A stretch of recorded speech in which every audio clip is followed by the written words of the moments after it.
पाकिस्तान क्या ही चाह रहा है बॉस। एक तरफ तो पाकिस्तान का डिफेंस मिनिस्टर कहता है कि उसकी आर्मी बलूचिस्तान से लड़ नहीं सकती, दूसरी तरफ उसका आतंकी कहता है कि वो दिल्ली को दहला देगा, आगरा में आग लगा देगा। गजब नहीं है? लगता है कि 7 मई वाला वो तोड़फोड़ जो मुनीर के आतंकी आर्मी भूलती जा रही। भाई अभी तक तो रहमियार खान बेस की मरम्मत नहीं कर पाए हो तुम, और भारत को धमकाने चले। भाई अगर असीम मुनीर के लोगों को कोई गलतफहमी है तो उसे जितनी जल्दी दूर वो कर लें, उसी में उनकी भलाई है। क्योंकि ऑपरेशन सिंदूर के बाद से यानी पिछले 8 महीने में भारत ने ऐसे ऐसे आर्म्स तैयार कर लिए हैं जिसका मुंह अगर पाकिस्तान की तरफ घुमा दिया तो पाकिस्तान में तबाही तबाही आएगी। दूसरा ऑपरेशन सिंदूर चाह रहा है क्या पाकिस्तान? यह सिर्फ धमकी नहीं है, इसके पीछे 27 फरवरी वाला डर है क्या? इस रिपोर्ट में देखिए।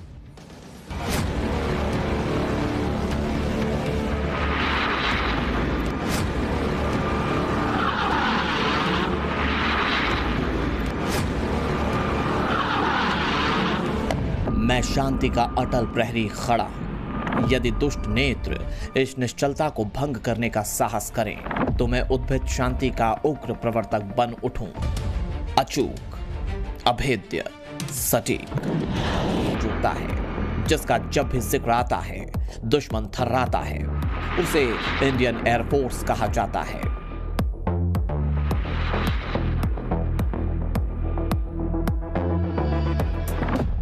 पाकिस्तान में डर है, आने वाला फिर मई का मंजर है। मुल्ला मुनीर कांप रहा है, बंकर का साइज नाप रहा है। बॉर्डर पार फिर एक बार बारूद बरसने का खौफ क्यों? डर कह लीजिए, खौफ का नाम दीजिए, या फिर दहशत कहिए। पड़ोस के आतंकी मुल्क की यह नई वाली रुधाली है, क्योंकि पाकिस्तान को एक बार फिर से सिर पर बारूद बरसने के डरावने सपने आने लगे हैं। इंडियन एयरफोर्स इसी महीने पाकिस्तान बॉर्डर के पास युद्धाभ्यास करने जा रही है। इस युद्धाभ्यास का नाम वायु शक्ति रखा गया है, जो पाकिस्तान बॉर्डर के पास जैसलमेर में 27 फरवरी को होगा। इसके लिए नो टाइम जारी हो चुका है और एयर डिफेंस सिस्टम भी एक्टिव हो रहा है। वायु शक्ति एक्सरसाइज में एयरफोर्स के 100 से ज्यादा विमान शामिल होंगे।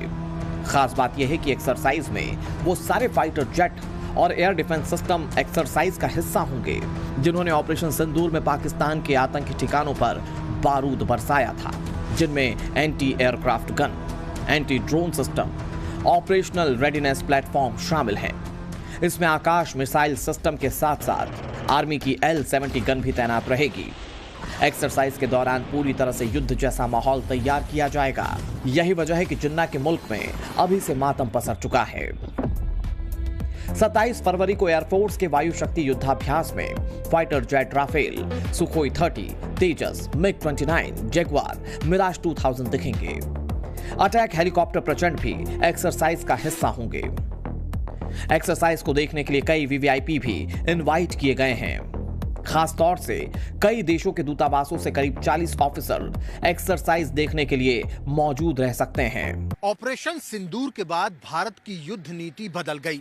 ब्रह्मोस 2, स्विफ्ट के ड्रोन, एआई और स्वदेशी युद्धपोत जैसे हथियार भारत को सुपर पावर बना रहे हैं। भारतीय वायुसेना की मारक क्षमता को जबरदस्त बढ़ावा देने के लिए मोदी सरकार 114 राफेल लड़ाकू विमानों की खरीद प्रक्रिया को तेज करने वाली है। यानी पिछले 10 महीने के दौरान देश के सरहदों की ढाल कई गुना मजबूत हो चुकी है और ये ताकत आने वाले वक्त में कई गुना और बढ़ने वाली है।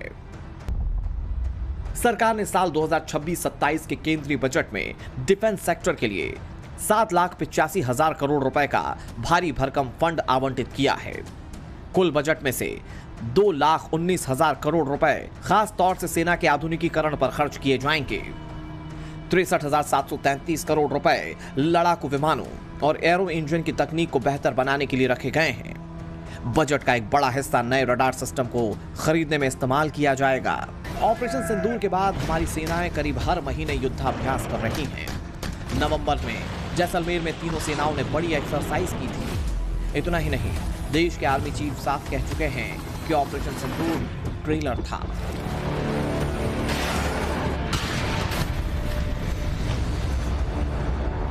आगे आने वाले हालात कैसे होंगे, ये इसके बारे में हम पूरी तैयारी करके बैठे हुए हैं। और अगर कोई ऐसा हमें मौका देता है पाकिस्तान, तो हम उसका भरपूर एक शिक्षा प्रदान करना चाहेंगे उसको कि कैसे एक जिम्मेवार नेशन को अपने पड़ोसियों से बिहेव करना चाहिए। ऐसा ही होना है, आज नहीं तो कल होना है। जिन्ना के आतंकी मुल्क का यह परमानेंट रोना हो चुका है। यही वजह है कि जिस वक्त हमारी सेनाएं पाकिस्तान की सरहद पर बारूदी एक्सरसाइज की तैयारी कर रही हैं, पाकिस्तान का आर्मी चीफ छिपने के लिए बंकर तलाश रहा है, क्योंकि मुनीर को भी पता है कि ताली पीटने वाली पाकिस्तानी आवाम के सामने जितनी भी बड़ी बड़ी बातें कर ले, जिस दिन हिंदुस्तान की तरफ नजर उठाए तो वो पड़ोस के आतंकी मुल्क के वजूद का जूनियर मदनी, सीनियर मदनी, ओवैसी, हुमायूं कबीर, इमरान मसूद, इमरान प्रतापगढ़ी, इनमें से देश का मुसलमान किसे अपना लीडर मान रहा है? आज इस मुद्दे पर ग्राउंड से रिपोर्ट लाया हूं, लेकिन शुरुआत इस रिपोर्ट से।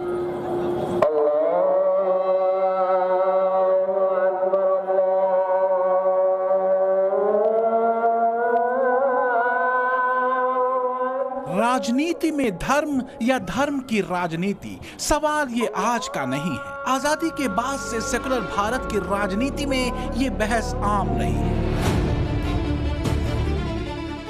एक बार फिर देश की करीब 20% मुस्लिम आबादी और इसके वोट बैंक पर दावेदारी को लेकर सियासी जंग जारी है। ये वो चेहरे हैं जो मुसलमानों और उनके हक की नुमाइंदगी का दावा करते हैं, लेकिन क्या भारतीय मुसलमानों के बीच इनमें से कोई ऐसा है जो ज्यादा असरदार, दमदार और असल में उनका झंडा बरदार है?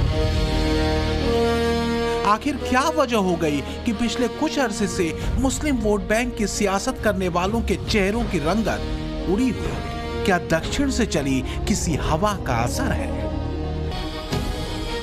ओवैसी AIMIM का परचम लेकर हैदराबाद से निकले। बिहार के विधानसभा और महाराष्ट्र के निकाय चुनावों में AIMIM के प्रदर्शन ने मुस्लिम वोट बैंक की सियासत करने वाली कथित सेकुलर पार्टियों के नेताओं की सांसत बढ़ा दी है।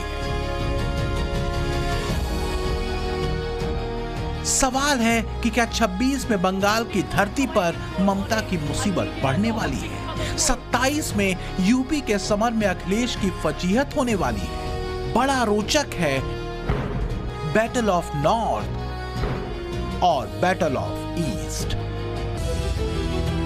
भारी मंचों से ऐलान हो रहा है, मुस्लिम वोट बैंक बिखरे नहीं, एक रहे, इसको लेकर ताकीद की जा रही है। बिहार इलेक्शन के बाद महाराष्ट्र के लोकल बॉडी नतीजों के बाद से पारा चढ़ा हुआ है। खलबली मुस्लिम वोट बैंक को लेकर है।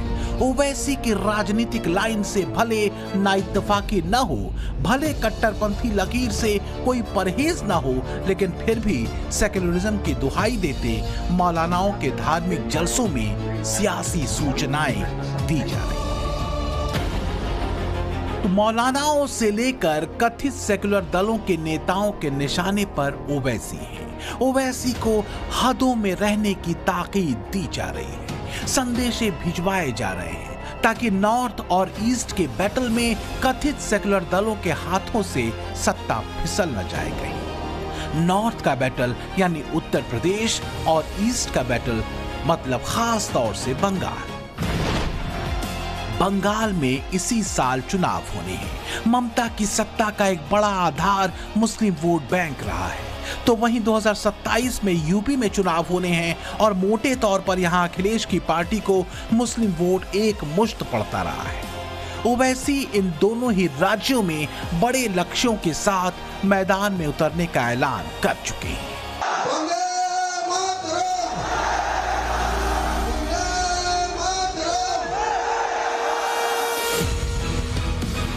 बंगाल नजदीक है, बिहार के भी और चुनावों के हिसाब से भी। पिछले दिनों बंगाल में ममता बनर्जी की पार्टी से अलग हुए हुमायूं कबीर ने मुर्शिदाबाद में बाबरी मस्जिद की नींव रखी।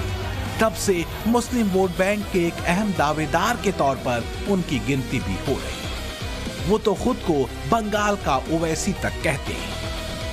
जिस तरह से इस कार्यक्रम में मुसलमानों का हुजूम उमड़ा, उसे ममता बनर्जी के लिए एक सियासी खतरे के तौर पर देखा गया। बंगाल की राजनीति में अब एआईएमआईएम के अध्यक्ष असदुद्दीन ओवैसी की एंट्री हो चुकी है। अब पश्चिम बंगाल की विधानसभा चुनाव में महज कुछ ही महीनों का समय रह गया है और अब तक जो ममता बनर्जी की जो सबसे बड़ी स्ट्रेंथ थी, जो सबसे बड़ी वोट बैंक थी, वो थी मुस्लिम वोट बैंक। और अब इसी मुस्लिम वोट बैंक में सेंधमारी करने की कोशिश कर रहे हैं असदुद्दीन ओवैसी और इसमें मदद ली जा रही है हुमायूं कबीर से। ऐसे में असदुद्दीन ओवैसी की पार्टी एमआईएम और हुमायूं कबीर की पार्टी जनता उन्नयन पार्टी जब एक साथ आएगी तो क्या अब ममता बनर्जी को बड़ा झटका मिलेगा और क्या ममता बनर्जी को एक बड़ा नुकसान हो सकता है? हुमायूं कबीर की जन उन्नयन पार्टी और एआईएमआईएम का साथ आना क्या ममता बनर्जी से मुसलमानों को दूर कर सकता है? ये सवाल बड़ा है। अगर ऐसा हुआ तो ममता के लिए गठजोड़ अलार्मिंग माना जा रहा है। इसे समझिए जरा। पश्चिम बंगाल में मुस्लिम वोटर करीब 30% हैं। इसमें भी बांग्ला बोलने वाले मुसलमान करीब 27% हैं और उर्दू बोलने वाले करीब 3%। 2021 के बंगाल चुनावों में 75% मुस्लिम वोट ममता की पार्टी टीएमसी को मिला था। इस बार अगर हुमायूं कबीर और ओवैसी साथ साथ आए और बंगाल में बिहार और महाराष्ट्र वाली रफ्तार पकड़ी तो सीधा असर ममता बनर्जी के 75% मुस्लिम वोट बैंक पर पड़ेगा। मतलब डायरेक्ट इफेक्ट उन 6 जिलों की सीटों पर पड़ सकता है जो मुस्लिम बहुल है। इसमें मुर्शिदाबाद में 66% मुस्लिम आबादी है, जंगीपुर में 62%, मालदा में 51%, उत्तर दिनाजपुर में 50%, बीरभूम में 37% और दक्षिण परगना में 35.5%। इसमें भी कम से कम 40 से 50 सीटों पर मुसलमान वोटर असरदार भूमिका में है।